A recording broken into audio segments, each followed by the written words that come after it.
সম্মানিত দর্শক, আমন্ত্রণ জানাচ্ছি মেট্রোসেম টু দ্য পয়েন্ট অনুষ্ঠানে। আমি তারিকুল ইসলাম মাসুম। যেখান থেকে আমাদের সাথে যুক্ত হয়েছেন, শুভেচ্ছা, সবাইকে ভালো আছেন সেই প্রত্যাশা রেখে শুরু করছি আজকের অনুষ্ঠান। আমাদের আজকের আলোচনার বিষয় জাতির উদ্দেশ্যে ডক্টর মোহাম্মদ ইউনূসের বক্তব্য বা জাতির উদ্দেশ্যে ডক্টর মোহাম্মদ ইউনূসের ভাষণ। এ বিষয়ে আমরা আলোচনা করব। আলোচনার জন্য স্টুডিওতে উপস্থিত আছেন বিএনপির চেয়ারপারসনের উপদেষ্টা জনাব হাবিবুর রহমান হাবিব। আপনাকে স্বাগত। সম্মানিত দর্শক, আমাদের সাথে আরও উপস্থিত আছেন এবি পার্টির সাধারণ সম্পাদক মুজিবুর রহমান মঞ্জু। আপনাকে সদস্য সচিব আর কি আমরা বলি। আচ্ছা, সদস্য সচিব, জি, এবি পার্টির সদস্য সচিব মুজিবুর রহমান মঞ্জু, আপনাকে স্বাগত জানাচ্ছি। জাতির উদ্দেশ্যে ডক্টর মোহাম্মদ ইউনূস ভাষণ দিয়েছেন। 36 মিনিটের ভাষণে তিনি অনেক কথা বলেছেন এবং সবচেয়ে গুরুত্বপূর্ণ যে বিষয়ে আলোকপাত করেছেন সেটি হলো সংস্কার বিষয়ে 6টি কমিটি করার কথা বলেছেন, 6টি কমিশন গঠন করার কথা বলেছেন। কাকে দিয়ে শুরু করবো আপনি? হাবিব ভাই সিনিয়র মানুষ, ছাত্র নেতা হিসেবে হাবিব ভাই সিনিয়র। আচ্ছা, ঠিক আছে। মুজিবুর রহমান মঞ্জু, আপনি শুরু করুন। প্রিয় মানুষ, প্রথম কথা হচ্ছে যে ধন্যবাদ জানাচ্ছি এবং ডক্টর ইউনূসের ভাষণটা আজকে আমার ব্যক্তিগতভাবে খুবই ভালো লেগেছে। আমরা বারবার চাচ্ছিলাম যে উনি আসলে জাতিকে অ্যাড্রেস করুন, কারণ আপনারা জানেন যে উনি খুব ভালো কথা বলেন এবং ওনার কথার মধ্যে এক ধরনের বোধ, বিশ্বাস এবং আন্তরিকতা আছে। এটা সবসময় ওনার বক্তব্য আমরা সবসময় এনজয় করি। শুধু আমরা না, সারা পৃথিবীর মানুষই ওনার বক্তব্যের ভক্ত। তো শেষের দিকে এসে যে উনি যে 6টি কমিশন গঠনের কথা বলেছেন, এটাকেও আমি সাধুবাদ জানাই এবং ধন্যবাদ দেই যে নির্বাচন কমিশন সংস্কারের জন্য ডক্টর বদিউল আলম মজুমদারের নাম উনি বলেছেন, পুলিশের সরফরাজ চৌধুরীর কথা বলেছেন, বিচার বিভাগে বিচারপতি শাহ নাঈমুর রহমানের কথা বলেছেন, দুদকের জন্য ইফতেখারুজ্জামান, জনপ্রশাসনে আব্দুল মহিদ চৌধুরী এবং সংবিধান সংস্কারের শাহদিন মালিক একটু বয়সের, ওনার একটু শ্রবণ শক্তির একটু সমস্যা আছে। তাছাড়া বাকি সবাইকে আমি মনে করি যে খুবই যথাযোগ্যভাবেই নির্ধারণ করা হয়েছে। শাহদিন মালিককে যদি ভালো সাপোর্ট দেওয়া যায়, উনিও আমি মনে করি যে এটা ভালো করতে পারবেন। ওনাদের সকলেরই সংশ্লিষ্ট এই বিষয়ের উপরে ওনাদের যথেষ্ট কাজ আছে। ওনারা আগে থেকেই নানা রকমের প্রস্তাবনা নিয়ে, সংস্কার নিয়ে কাজ করেছেন। আমরা সেজন্য আজকে প্রধান উপদেষ্টার যেই ভাষণটা, এটার মূল ফোকাসটা ছিল মূলত এই 6টা কমিশনের উপরে এবং উনি বলেছেন যে আরও করবেন এবং উনার বলেছেন যে অক্টোবরের প্রথম থেকে এই কমিশন কাজ করবে এবং 2 থেকে 3 মাসের মধ্যে এই কমিশনের কাজগুলো শেষ হয়ে আসবে বলে উনি আশাবাদ ব্যক্ত করেছেন। আমি মনে করি যে সার্বিকভাবে যদি সহযোগিতা পান ওনারা প্রত্যেক বিভাগে, তাহলে ওনারা এটা করতে পারবেন। দ্বিতীয়ত, ওনার বক্তব্যে উনি একটা বিস্তারিতভাবে কিছু কথা বলেছেন। আমি একটি বিষয়ের উপরে আমি ওনার বক্তব্যের যেটাকে আমার কাছে খুব গুরুত্বপূর্ণ মনে হয়েছে, উনি বারবারই এটাকে একটা বিপ্লব আকারে উপস্থাপন করেছেন। বিপ্লব। প্রধান উপদেষ্টার সাথে যখন আমাদের বৈঠক হচ্ছিল, আমি তখন ওনাকে বলেছিলাম যে স্যার, আমাদের একটা সঠিক বক্তব্যটা আসা উচিত। এটাকে আমরা কী হিসেবে বলবো? যেমন ধরেন 21শে ফেব্রুয়ারিকে আমরা সবাই বলি এটা আমাদের ভাষা আন্দোলন, শহীদ দিবস বা আন্তর্জাতিক মাতৃভাষা দিবস, সকলেই আমরা একই নামে অভিধা করে থাকি। তো এখন এখানে আমরা কেউ ছাত্র জনতার গণ অভ্যুত্থান, কেউ দ্বিতীয় মুক্তিযুদ্ধ, কেউ নতুন স্বাধীন বাংলাদেশ, নানাভাবে আমরা কথাটা বলছি। তো ওনার মুখ থেকে আমি যেটা শুনলাম যে উনি রিপিটেডলি বলেছেন এটা একটা বিপ্লব এবং গণভবনকে উনি যেটা বলেছেন যে যেভাবে আছে এটা বিপ্লবের চিহ্ন হিসেবে থাকবে। বিপ্লব যদি এটা হয়ে থাকে, এটাকে যদি আমরা সবাই বিপ্লব হিসেবে ধরে নেই, তাহলে আমি বলবো যে 5ই আগস্ট হচ্ছে বিপ্লবের সূচনা হয়েছে মাত্র, এবং পরবর্তী যে সংস্কার এবং কার্যক্রম এটা কিন্তু বিপ্লবের দ্বিতীয় ধাপ। বিপ্লবের ক্ষেত্রে আমরা সাধারণত যেটা দেখি, বিপ্লব মানে কিন্তু একেবারে আমূল পরিবর্তন। বিপ্লব মানে কিন্তু একেবারে রাতের পরে দিনের মতোই একটা পরিবর্তন।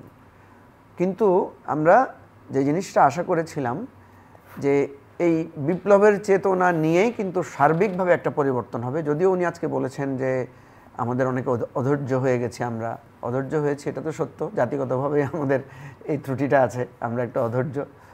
উনি বলেছেন হ্যাঁ আমরা অধৈর্য হব, কিন্তু আমরা আমাদের সঠিক কাজটা করব। এটাও আমার কাছে খুবই গুরুত্বপূর্ণ একটা দিক নির্দেশনা ওনার কাছ থেকে এসেছে। উনি বলেছেন ডক্টর ইউনূস আসলে উনি আসলে কথার জাদুঘর।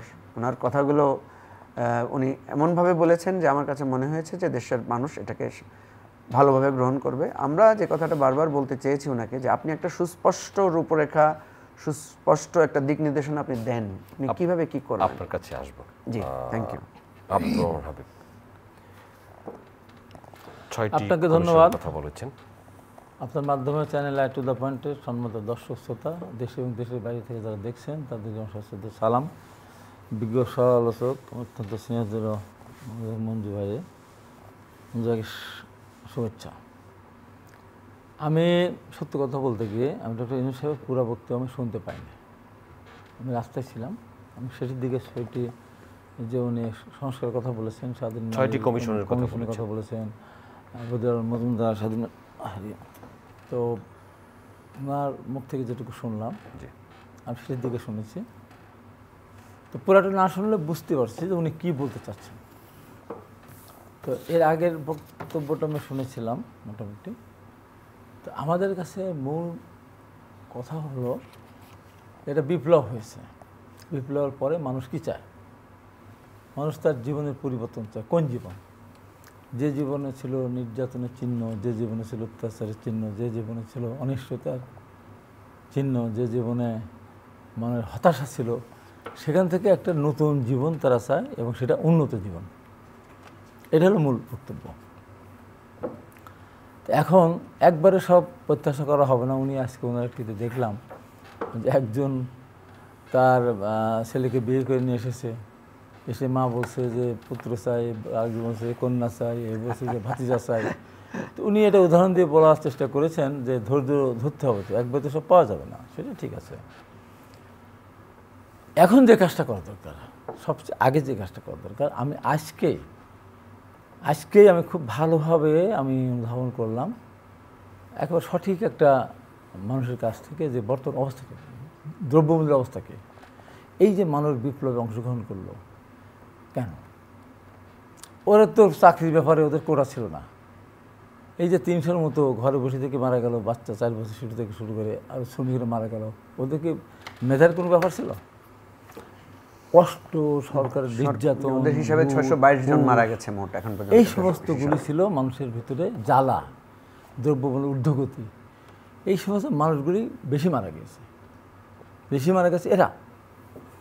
এদের কোনো প্রতিনিধিত্ব নাই, কিন্তু সরকারের প্রতিনিধিত্ব নাই, এদের কথা বলারও কিন্তু লোক নেই। আপনার সংখ্যা অনুপাত যদি আপনি দেখেন যে কতজন বিএনপি মারা গেছে চিহ্নিত, কতগুলি জামাত মারা গেছে, কতগুলি জাতীয় পার্টি কতগুলি মারা গেছে সাধারণ শ্রমিক বা সাধারণ, বিএনপি আছে সর্বোচ্চ, আহতের দিক থেকে সর্বোচ্চ, নিহতের দিক থেকে সর্বোচ্চ। এমনকি ওই সময়টার ভিতরে সবচেয়ে বেশি লোককে কারাগারে নিয়ে গেছে তারা সংখ্যা বিএনপি। আজকে এই জিনিসটা বিভিন্নভাবে সরকারি যারা আছেন তারাও জিনিসটাকে, বিএনপি যে একটা দল এত বছর ধরে কষ্ট করলো, সংগ্রাম করলো, তার নেত্রী বিনা কেন জেল খাটলো, তার একটা দেশে আসতে পারেন না। আমরা বারবার কারাগারে গেলাম, ইলেকট্রিক শক দিল আমাদেরকে, সব কিছু মনে হচ্ছে যে আমাদের এখানে কোনো কিছুই নেই। এটা খুব ভালো লক্ষণ না। এটা একটা আরেকবার বলবেন, মানে তার মানে আপনি বলতে চাচ্ছেন বিএনপি, তার মানে বিএনপি, হ্যাঁ, যেমন যেমন ব্রিগেডিয়ার শাকাত খান বলেই বসলেন, বিএনপিকে উদ্দেশ্য করে 20 বছর কিচ্ছু করতে পারেন নাই, ছাত্র জনতা করেছে, তাদের উপর ভিত্তি করে আজকে আপনারা এগুলি করছেন। তারেক রহমান দেশে আসবেন, চাঁদাবাজি শুরু করে ছাত্ররা সিরাত দোকানে চা আছে পিটিয়ে দেন এবং তীব্র প্রতিবাদ করেছেন। এই কথা বলার অধিকার আপনার নাই। আমরা লক্ষ লক্ষ মানুষ আমরা মামলা খেয়েছি, আমরা কারাগারে গেছি, মাসের পর মাস আমাদের নেতা জামিন পান না। আমরা কি বলেন, এটা মাফ চাইতে হবে আপনাকে। আর উনি বললেন যে প্রধানমন্ত্রী আপনাকে আগের মধ্যে শ্রদ্ধা করি, আপনি ফিরে আসেন না, তো আপনার লোকজন দিয়ে দল গঠন করেন। আমি বলছিলাম রক্তের দাগ মুছে নেই, কবরের মাঠে শুকায় নাই, এই কথা বলার কারণে আপনাকে পদত্যাগ করতে হবে, মাফ চাইতে হবে। কদিন ছেলে মিছিল করলো, উনি ওই জায়গা থেকে চলে গেল। আসলে চলে যাওয়ার দরকার ছিল সরকার থেকেই। এখন কিছু কিছু উপদেষ্টারা বলা শুরু করেছেন আওয়ামী লীগ একটা বড় দল, স্বাধীনতা যুদ্ধে তার অবদান আছে, আওয়ামী লীগের নির্বাচনে আসা দরকার, সামনে আসা দরকার। আরে বাবা, আমরা 2014 সালে 29টা নির্বাচন দলের ভেতরে 29টি গেলাম না, 153 সিট বিনা প্রতিদ্বন্দ্বিতা হয়ে গেল। সেদিন কোথায় ছিলেন? আমরা 2024 সালের 7 জানুয়ারি আমাদেরকে নির্বাচনই করতে দিল না। করে বলবেন যে কোন উপদেষ্টা বলেছেন বা কারা বলেছেন? আসিফ নজরুল থেকে, আসিফ নজরুল বলছেন। তার নাম এটা আগে বলিনি, সে বলছে, আরও দু একজন উপদেষ্টা বলেছে। আমি তাদের কাছে বিনীত হয়ে বলতেছিলাম, এখনও কিন্তু হাসপাতালে কাতরাচ্ছে আহতরা, প্রতিদিনই 19,200 জন আহত এবং হসপিটালে 400-র মতো লোক চোখ অন্ধ হয়ে জন্মান্ধ হয়ে গেছে, পঙ্গু হয়েছে। এত বড় মেসাকার করলো, গণহত্যা করলো, আপনি এত তাদের ভুলে গেলেন এত তাড়াতাড়ি? অন্তত অনেক দিন পর্যন্ত আওয়ামী লীগের এই দেশে ভোট করার অধিকার থাকা উচিত না। দল হিসাবে এই যে এই হত্যাকাণ্ডের দায়িত্ব নেবে, একটা হত্যাকাণ্ডের জন্য মামলা হবে তো, এবং দেশকে লুটপাট করে দেশ হবে, আরও লুটপাট করে দেশটাকে শেষ করে দিয়েছে। গণহত্যাকারী দল রাজনীতি করতে পারে না। হাবিব ভাই, এটা তো বিচার করতে হবে, বিচার করেই তো বিচার করতে হবে তো। আমরা দৃশ্যমান দেখছি তো, দৃশ্যমান দেখছি, আমাদেরকে বিচার করা লাগছে। আমরা বিনা বিচারে লক্ষ দিনের পর দিন কারাগারে থাকছি না, হাজার হাজার মানুষ। সেদিন কোন বিচার ছিল, কোন আইন ছিল সেদিন? আমাকে যে সাজা দিল, গাড়ি চ্যাসিস নাম্বার নেই, নাম্বার প্লেট নেই, মালিক নেই, আমাদের 15 জনকে সাধারণ বয়সে আমাদের 15 জনকে সাজা দিয়ে দিল। কোন বিচারে? বিচারে জেল, কোন বিচারে? শাস্তি ভোগ করে, আরেকটা ভোগ করে কথা বলার কারণে 5 মাস হাইকোর্ট থেকে আমাকে সাজা দিল, খাইতে আসলাম। এখন তাই বলছে যে এখন সর্বপ্রথম যতই বিভ্রান্ত করা অনেকে চেষ্টা করতেছে। দু একদিন আমাদের নেতা তারেক রহমান, আগামী দিনে রাষ্ট্রনায়ক বলি, ভারপ্রাপ্ত চেয়ারম্যান বলে, এই সমসাময়িক পৃথিবীতে দেশনেত্রী বেগম খালেদা জিয়া সবচেয়ে জনপ্রিয় ব্যক্তি, তাকে তার নামে তাকে পর্যন্ত সমালোচনা করা বাদ দাচ্ছেন। ব্যাপারে কিরে কেন? যদি সরকার কোটা আবার চালু না করতো, আন্দোলন হতো, মাঠে আসে তারা, সরকার প্রধান চেয়েছে, সংস্কার চেয়েছে, রাষ্ট্র সংস্কার চেয়েছে, রাষ্ট্র মেরামত চেয়েছে, কিচ্ছু না, কিচ্ছু না। এটা কৌশলগত হতে পারে যে প্রথমে কোটা দিয়ে শুরু, তারপরে রাষ্ট্র সংস্কার। এই দায়িত্ব তাদের ছিল না, তারা কোনোদিনও সরকার প্রথম চায়নি, কোনোদিনও চায়নি, করেছিল আমাদের চাওয়া। আজকে এখানে বসে সরকার আরেকটা কাজ করতে চাচ্ছে যে আগামী 14 তারিখ বৈষম্যবিরোধী ছাত্রদেরকে দিয়ে, তারা সরকারে কিন্তু আছে, সরকার 5 কোটি টাকার উপর খরচ করে তারা সমাবেশ করতে যাচ্ছে, যেখানে এখনও হাজার হাজার মানুষ বিনা চিকিৎসায় ধুকে ধুকে মরতেছে। কেন? কারণ কি? কী কারণ? সে কি কিংস পার্টির মতো ক্ষমতা থেকে দল গঠন করা? 14 তারিখ কিন্তু বিএনপি একটা কর্মসূচি দিয়েছে, জাতীয় শহীদ মিনার, কেন্দ্রীয় শহীদ মিনার। সে তো করতেছে বিরোধী দল, সরকারি দলের করার এখানে কি আসলো? সরকারের টাকা খরচ করে করার কি আসলো এখানে? কি এটা তো সরকারি অনুষ্ঠান বলে বলছে তারা। কেন এটা কি এত টাকা খরচে, কি কারণটা কি? এবং দেখেন, আমি তো 90 সালে আন্দোলন শুরু করেছিলাম, শেষ করেছিলাম, আন্দোলন শেষ করেছি, উপদেষ্টা হই নাই, কাউকে উপদেষ্টা বানানোর জন্য বলি নাই যে আমরা 10 জন নির্বাচন করবো, আমাদের 10 জায়গায় ফি ছেড়ে দিতে হবে, আমরা বলি নাই। আমরা সন্ধিতে কজ নিয়ে গন্ধ উদ্ধার করার জন্য আমরা আন্দোলন করেছিলাম। আজকে দ্বিতীয় স্বাধীনতা না, তৃতীয় স্বাধীনতা। 90 সালেও স্বাধীন হয়েছিল, প্রেস ক্লাব সামনে সিঁড়ি দেখলে সেদিনও মানুষ গণতন্ত্র স্বাদ পেয়েছিল, গণতন্ত্র রুদ্ধ ছিল। এটার সময়ও ভোট হয়ে গেছে, আওয়ামী লীগ জিতে গেছে, তারপরে 48 ঘন্টা রেডিও টেলিভিশন প্রচার বন্ধ রেখে পরে সিআইটা সিট দিয়ে সব এরশাদ সাহেব নিয়ে গেছিলো। আবার 88 সালে কোনো দলই যায় নাই, সেখান থেকে গণতন্ত্র উদ্ধার করতে আজকে তৃতীয় স্বাধীনতা, দ্বিতীয় স্বাধীনতা। আমরা তারা আমাদেরকে যাতে বীর বলা শেষ করি, বীর বলা হয়েছিল আমাদেরকে, আমি কিন্তু তার ওই দিকে আমি যাইনি। আমি কথাটা অন্যভাবে আপনারা গেলে হয়তো ভালো হইতো, এই জান নাই। না, একটা রাজনৈতিক দল, আমি যখন ক্ষমতায় গিয়ে একটা রাজনৈতিক দল গ্রহণ করবো, আমার এজেন্ডা না। আমরা তো গেছিলাম রাজনৈতিক দলগুলির, আমরা অঙ্গ সহযোগী বা সহযোগী সংগঠন আমরা ছিলাম। আমাদের কথা হলো খুব পরিষ্কার, আজকে এত কথা বলার দরকার নেই তো।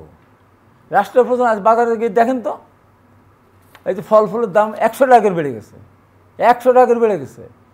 আজকে এই সারা বাংলাদেশে অস্থিরতা সৃষ্টি চেষ্টা চলছে, গার্মেন্টসগুলোতে আগুন দেওয়া হচ্ছে, বিভিন্ন প্রতিষ্ঠানে আগুন দেওয়া হচ্ছে, বিভিন্ন জায়গায় ভাঙচুর হচ্ছে। প্রতিদিন এমন ছোট ছোট মুহূর্তগুলো তৈরি করে জীবনের গল্প। Hatil, live and relieve.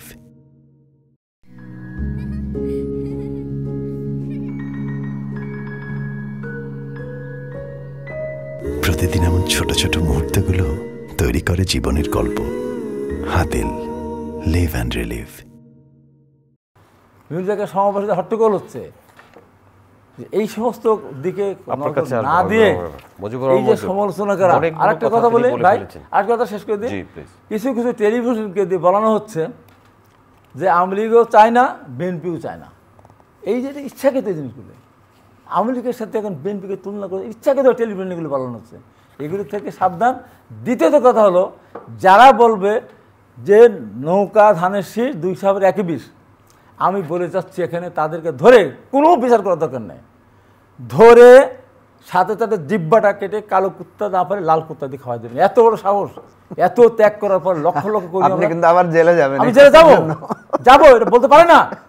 আমাদের রক্ত, আমাদের শরীরের ভিতরে এখন ইলেকট্রিক শক দেওয়া আছে। গণতান্ত্রিক অধিকার আছে না বলা? নো, এটা বলতে পারে না। নো, এটা বিএনপির সাথে আওয়ামী লীগের সাথে বিএনপি এখন তুলনা করতে পারে না। বিএনপি আওয়ামী লীগ একটা গণহত্যাকারী, কয়েকদিন আগে হত্যা করে দেশের অর্থনীতি ধ্বংস করেছে, প্রশাসনকে ধ্বংস করেছে, নীতি আদর্শ ধ্বংস করে দিয়েছে।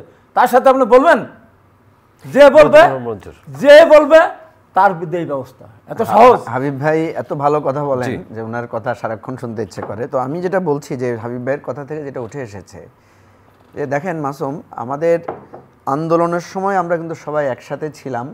আমি যদি বলি যে হাবিব ভাই যেটা বলেছেন এটার একটা বাস্তব দিক আছে যে বিরোধী রাজনৈতিক দলগুলো দীর্ঘ সময় ধরে আন্দোলন করেছে এবং আমি নিজের জেলখানায় দেখেছি। আমরা যখন জেল থেকে বেরোচ্ছি তখন আমরা ঢাকা জেল মানে কেরানীগঞ্জ জেল থেকে প্রায় 2000 লোক বেরোচ্ছি, তার মধ্যে আপনার 90% লোকই হচ্ছে বিএনপির লোক এবং তারা সেখানে কিন্তু স্লোগান দিচ্ছিলেন সময়ে সময়ে। তো এটা সারা দেশের জেলখানার একই চিত্র ছিল। বিএনপি এবং জামাত বিশেষ করে, এরপর আর অন্যান্য দল আছে, হেফাজত আছে, আমরা অন্যান্য যারা নতুন রাজনৈতিক দল আছে তারাও নানা ধরনের নির্যাতন। আমার শরীরে এখনও বুলেট বিদ্ধ অবস্থায় আছি, ওনার গায়ে থেকে এখনও জেলখানার গন্ধ যায় না হাবিব ভাইয়ের শরীর থেকে।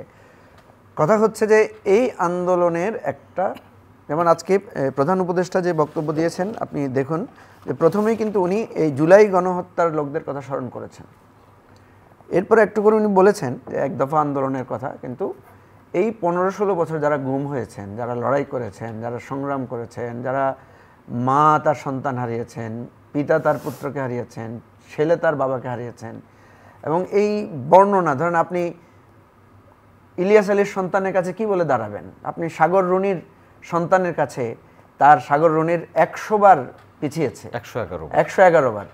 এই জায়গাটাকে আপনি একদিন আগেও পিছিয়েছে। তো এখন কথা হচ্ছে যে সত্য আমরা একটা লড়াই করেছি, সংগ্রাম করেছি, আমরা গণতান্ত্রিক অধিকার চেয়েছি, আমরা এই সরকারের পদত্যাগ চেয়েছি। আমাদের সাথে অনেকে আমাদেরকে হেয় করে বলতেন যে আপনাদের ডাকে তো কেউ সাড়া দিচ্ছে না, সাধারণ মানুষ আসছে না। সত্য, ছাত্ররা যখন ডাক দিয়েছে তাদের বৈষম্য বিরোধী আন্দোলন, কোটার আন্দোলন, এবং তারা যখন নির্যাতিত নিপীড়িত হয়েছে তখন তাদের সাথে সবাই দাঁড়িয়েছে এবং সকল রাজনৈতিক দল আমরাও দাঁড়িয়েছি। এবং সবচেয়ে বেশি গ্রেফতারের শিকার হয়েছে কিন্তু এই রাজনৈতিক দলগুলো বেশি। তারা ধরতে পারেন যে তাদের বিরুদ্ধে অপবাদও ছড়ানো হয়েছে। আমাকে যখন রিমান্ডে নেওয়া হয়েছে আমি দেখলাম আমার ব্যাপারে প্রসিডিংস লেখা হয়েছে, আমি ধানমন্ডিতে গাড়ি জ্বালিয়ে দিয়েছি ইত্যাদি ইত্যাদি ঘটনা ঘটিয়েছি। তো আমি বললাম যে ভাই ওখানে লিখেছে যে এটা নাকি আপনার সিসিটিভি ফুটেজ দেখে নাকি আমাদেরকে শনাক্ত করেছে। আমি বললাম আমি তো হসপিটালে ভর্তি, আমি গুলি খেয়ে 19 তারিখে আমি গুলিবিদ্ধ হয়েছি। তখন আমি বললাম যে আপনাদের ফুটেজগুলো দেখি। তো পুলিশ অফিসার হেসে হেসে বলছেন যে এটা তো আমাদের লিখতে হয়, এই জন্য আমরা লিখেছি।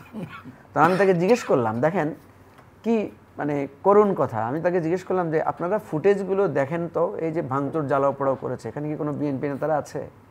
এখানে কোনো আমাদের রাজনৈতিক দলের নেতারা আছে? তারা বলছে আমরা বেশিরভাগ জায়গায় দেখেছি এগুলো টোকাই শ্রেণীর লোকেরা এগুলো করেছে। এবং তারা পুলিশ আমাকে একটা ইনফরমেশন দিয়েছে যে মেট্রো রেলের যে হামলাটা হয়েছে এটা স্পেসিফিক্যালি পরিবহন মালিক সমিতির লোকেরা করেছে, যে তাদের ব্যবসায়ের একটা কনফ্লিক্ট হয় এটার জন্য তারা করেছে। তো আমি যেটা বলতে চাচ্ছি মাসুম, যে এই বিশাল আন্দোলনের পাশাপাশি ছাত্রদের যে অপরিসীম ত্যাগ এবং সংগ্রাম, আমরা যখন ইতিহাস লিখব, আমরা যখন মুক্তিযুদ্ধের ইতিহাস লিখতে গিয়েছি আমরা দেখেছি যে আওয়ামী লীগ শুধু তার পক্ষেই লিখেছে, বাকিদের সবাইকে অস্বীকার করেছে। একমাত্র শেখ মুজিব ছাড়া মনে হয় যেন মুক্তিযুদ্ধের আর কোনো ইতিহাস নাই, অথচ মুক্তিযুদ্ধের মূল ঘটনাটাই মানে আপনার প্রথম স্পার্কটাই করেছেন জেনারেল জিয়া। তো এনিওয়ে আমি যেটা বলছি যে আমাদের এই মুক্তির সংগ্রামের জায়গাটা প্রপারলি হলে আমাদের জন্য ভালো। সেকেন্ড যেটা দাঁড়াচ্ছে সেটা হচ্ছে এখন যে কনফ্লিক্ট অফ ইন্টারেস্ট, আমরা সবসময় দেখি যে খেলার সময় আমরা সব একসাথে খেলি, কিন্তু যখন বিজয়ের দাবি উঠে এক একজন দাবি করতে তখন আবার বৈষম্যের শিকার হতে হচ্ছে। তো আমি যেটা বলছি এখানে আমাদেরকে ধৈর্য ধরতে হবে, এখানে আমাদের সবাইকে দায়িত্বশীল ভূমিকা রাখতে হবে। বিএনপি একটা বড় দল, বিএনপি সবচাইতে বেশি সংগ্রাম করেছে, লড়াই করেছে, ত্যাগের শিকার হয়েছে। ঠিক তেমনিভাবে বিএনপির কষ্টটাও বেশি, তাকেও দায়িত্বশীলতার ভূমিকা রাখতে হবে। আমি যেটা দেখতে পাচ্ছি বিএনপির সাথে বেসিক্যালি, বিএনপির সাথে অন্য কোনো দলের সাথে আমি দেখছি না সেভাবে, বিএনপির সাথে বেসিক্যালি এই ছাত্রদের এবং আজকের যে সরকারের অন্তর্বর্তীকালীন সরকারের একটা দূরত্বের একটা রেখা দেখা যাচ্ছে। এই রেখাটার জন্য আমি শুনেছি যে 2-1 উপদেষ্টা এখানে দায়ী, এবং 2-1 উপদেষ্টা এখানে এই বিষয়গুলো নিয়ে একটা অন্তরাল তৈরি করছেন। এটা খুব শুভ লক্ষণ না। আমি মনে করি যে এই যে ছাত্র জনতার যে মানে অপরিসীম ত্যাগ এবং সংগ্রাম, রাজনৈতিক দলগুলোর এই যে কষ্ট এবং সংগ্রাম, এই দুটোকে রেখে আমাদের একটা ঐক্যবদ্ধভাবে আমাদেরকে দেখতে হবে। ডক্টর ইউনূস আজকে যে রূপরেখার অংশবিশেষ উনি পেশ করেছেন, আমি মনে করি না যে কোনো রাজনৈতিক দল এটাকে বিরোধিতা করবে, কোনো রাজনৈতিক দল এটাকে সাধুবাদ না জানিয়ে থাকবে না, এটা আমি মনে করি না। হাবিব ভাই যে কথাটা বলেছেন, আমি যতটুকু শুনেছি যে 14ই সেপ্টেম্বরে একটা রাষ্ট্রীয়ভাবে একটা শোক অনুষ্ঠানের আয়োজন করা হয়েছে, যেটা 5 কোটি টাকার একটা খরচের হিসাব এসেছে। তো আমি জানি না সেখানে সকল রাজনৈতিক দলকে দাওয়াত দেওয়া হচ্ছে কিনা, তাদেরকে অংশগ্রহণ করানো হচ্ছে কিনা। যদি রাজনৈতিক দলগুলোকে আমন্ত্রণ জানানো না হয়, অন্যান্য স্টেক হোল্ডার যারা আছে, যেমন ধরেন আমাদের এই আন্দোলনে সেনাবাহিনীর কি একটা বিরাট ভূমিকা আছে না? সেনাবাহিনী যদি শেষ মুহূর্তে শেখ হাসিনার এই ধ্বংসযজ্ঞ, হত্যাযজ্ঞের প্রস্তাবে বা নির্দেশে যদি রাজি না হতেন বা রাজি হতেন, তাহলে কি হতো? রাজি হয়নি বলেই তো আজকে আমরা দ্রুত একটা মুক্তি পেয়েছি, আরও হয়তো ব্লাডশেড হতে পারত। সেজন্য আমি বলছি প্রত্যেক স্টেক হোল্ডারকে এই 14ই সেপ্টেম্বরের অনুষ্ঠানে সংযুক্ত করা উচিত।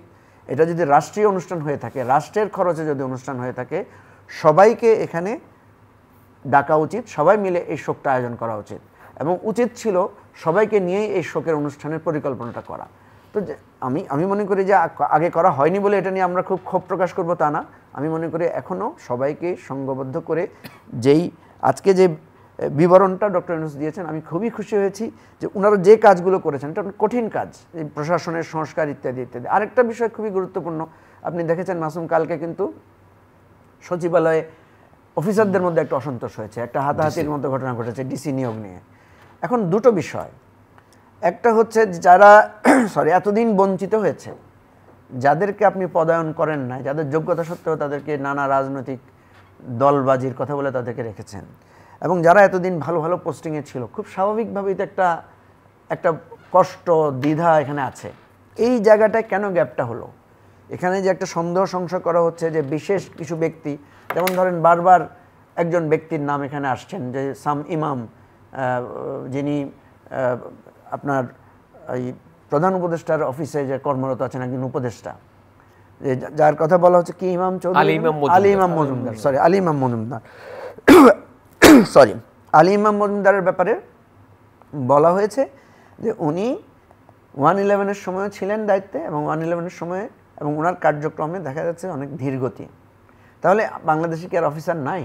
বাংলাদেশে তো আমরা শুনেছি, এখন আমরা দেখতে পাচ্ছি যে আজকে যে 6 জনের নাম প্রস্তাব করা হয়েছে, এদের ব্যাপারে তো কারো কোনো অভিযোগ নাই, কারো কোনো দ্বিধা নাই, সকলে তো ঐক্যবদ্ধ। তাহলে এমন কোনো বিতর্কিত লোককে দিয়ে বিপ্লবের জায়গাটাতে সন্দেহ সংশয় সৃষ্টি করার তো দরকার ছিল না। সেজন্য আমরা বলবো যে প্রতিনিয়ত আমাদের যে ভুল ত্রুটি হচ্ছে সময় শেষের দিকে এগুলোকে করে। Thank you. হাবিবুর রহমান হাবিব, আপনাকে দিয়ে শেষ করতে চাই। বিএনপির ভারপ্রাপ্ত চেয়ারপারসন বলেছেন নির্বাচনের মাধ্যমে জনগণের সরকার হলে স্বৈরাচার বিদায়ের লক্ষ্য অর্জন হবে। টাঙ্গাইলে এটা তো খুব স্বাভাবিক হয়েছে। আমাদের মূল লক্ষ্য তো গণতান্ত্রিক সমাজ ব্যবস্থা। যেমন ধরেন বিগত যে সরকার, আমরা খুব বেশি সময় পাবো, অল্প সময় বলি, বিগত যে সরকার ছিল, গণতন্ত্রের নাম ছিল, কিন্তু গণতন্ত্র কি ছিল? তাদের ম্যান্ডেট ছিল জনগণের? ম্যান্ডেট ছিল না। 2014 সালে ছিল না, 2018 রাতের বেলা, 2024 সালে তো এক দলীয় নির্বাচন করছে। এখন যে সরকার আছে সে সরকার জনগণের ম্যান্ডেট আছে? নাই। আন্দোলনের মধ্যে দিয়ে সরকার আসছে, আমরা সবাই সমর্থন করতেছি, কিন্তু এইটাকে যদি কেউ মনে করে থাকে যে আমাদের ক্ষমতা অনন্তকাল আমরা থাকবো, বা আমাদের ক্ষমতা আমাদের অধিকার, নো, এই অধিকার একা তাদের না, সবার মিলে অর্জিত এই ব্যবস্থা। আলী ইমাম মজুমদার যেটি করছেন, ওয়ান থাকবে কেন? কারণটা কি? কোন কারণে আজকে বিশৃঙ্খলা সৃষ্টি হচ্ছে? আমি তো মনে করছি এই বিশৃঙ্খলা সৃষ্টি করলে এই সমস্ত জায়গা থেকে যদি হয়, বিশৃঙ্খলা চেক দেওয়া সরকারের জন্য খুব কঠিন হবে। এখনও কিন্তু ষড়যন্ত্রকারীরা তৎপর, খুবই তৎপর। তাদের লোকজন আছে, এখনও প্রশাসন সাজানো, তাদের আইজিবি চেঞ্জ হয়েছে, ডিআইজি চেঞ্জ হয়েছে। আপনার বিপ্লব হলে তো আগের লোক থাকার কথা না। হ্যাঁ, বিপ্লব আগের লোক থাকবে, আমি তো আগেই বলেছি। ওই জীবন থাকবে না, নতুন জীবন হবে। এখন তাই হয়েছে। এটা বিপ্লব আপনি কেমন করে বলবেন? এখনও সব সচিব রয়ে গেছে, সাজানো বাগান রয়ে গেছে তাদের। এত সহজ আপনি মনে করলেন? এটাকে করতে হবে। এইটা করতে গিয়ে আমি সব কিছু করেছি বলে আমরা যা বলবো, যাকে যেখানে নিয়োগ দেবো সেখানে তাই কি হবে? তা করতে গেলে আসল জিনিসই তো হারায় যাবে, আসল জিনিসই তো হারায় যাবে। তার ষড়যন্ত্র এখনও অব্যাহতভাবে আছে। আমি বললাম না, যান না, ফলের বাজারে যান না। এখন তো ফলের দাম এত হওয়ার কথা না, এত তো বাড়ার কথা না। এখন ভয় পাওয়ার কথা। ভয় পাচ্ছে না কেন? ভয় পেতে হবে, সরকারকে ভয় পেতে হবে। সরকারকে ভয় পাচ্ছে না, সরকার ভয় পাচ্ছে না। যে সরকার ভয় পাচ্ছে না সেটা ক্ষমতা রাখতে পারে? পারে থাকতে? আমরা এত চেষ্টা করেছিল, পারেনি। তাই এখন কথাগুলি আমাদের পরিষ্কার বলতে হবে। সরকারে যারা আছেন, দেশের মহোদয়রা আছেন, তাদেরকে ভাবতে হবে যে আপনাদের জনগণের কোনো ম্যান্ডেট নেই, সবাই মিলে আন্দোলন করে। তাই যদি না হবে, আমার 10,000 লোক অ্যারেস্ট হবে কেন? আমার 200 লোক মারা যাবে কেন? হাবিব, আপনাকে অসংখ্য এই ধন্যবাদ। সব স্বীকার করেই কিন্তু আগাতে হবে। অসংখ্য ধন্যবাদ। সম্মানিত দর্শক, এতক্ষণ আমাদের সাথে থাকার জন্য অনেক কৃতজ্ঞতা। আগামী অনুষ্ঠান দেখার আমন্ত্রণ রইল। দেখা হতে পারে আগামী অনুষ্ঠানে। ভালো থাকবেন সবাই। আপনাদের সবার জন্য অনেক অনেক শুভকামনা।